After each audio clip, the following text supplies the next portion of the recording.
This is my Cuisinart single-serve coffee maker, the SS10 series. Many coffee makers use a water level sensor, so if you're dealing with issues related to that, stay tuned. This video might help you solve the same problem I ran into. I'll be sharing how I was able to keep my machine working without putting the original water level sensor and the plastic holder back into the reservoir. Before this, I had a Keurig that didn't last long because I didn't realize how important descaling was. Once it stopped working, I tossed it, thinking there was no way to fix it. With this machine, I've been much more consistent about descaling and keeping it clean, and it's been running strong for over 5 years. In the beginning, I used a charcoal water filter that came with it.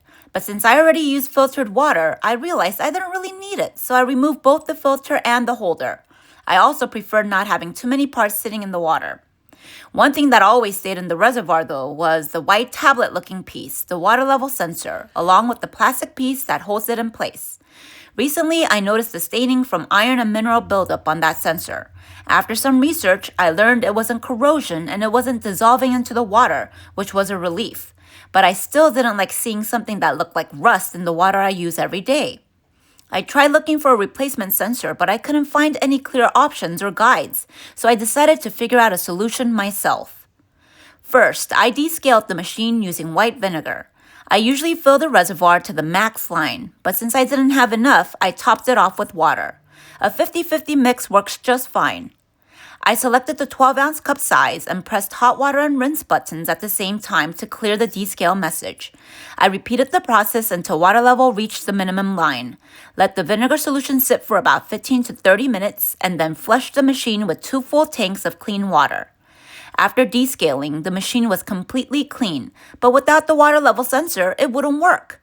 I didn't want to put the stain sensor back into my clean reservoir, so I found a solution that's been working well for me.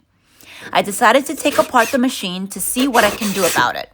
Well, let's just say there's no need for you guys to do that. I'm saving you time and the hassle. But while we're looking at it, I was surprised to see how clean the inside looked even after using it for 5 years. I didn't want to just take apart the sensor line. I was afraid it might read as no water all the time.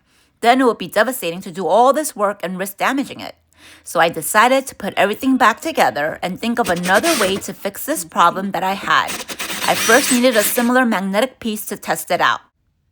Since all the stores were closed and I didn't want to end up having to wait until the next day to see if I can even find one piece of magnet that'll do its job, I started to search for all things that were magnetic around the house that was thin and had a strong magnet that could trigger the sensor from the outside of the reservoir.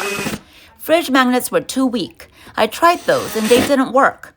I even tried using the magnet from the back of a back clip. The magnet was too thick. I also tried a few tricks I saw online, including pumping the system with water to trigger the sensor, but none of those worked for me. What did work was a small, thin magnet from an old phone accessory. I cut it open to see what I could use, and it turned out to be the perfect size and strength to fit between the reservoir and the machine. I first tried using PVC electrical tape, just in case the magnet might rust from accidental water splashes while filling the reservoir. However, the tape wasn't strong enough. Regular clear Scotch tape did the trick.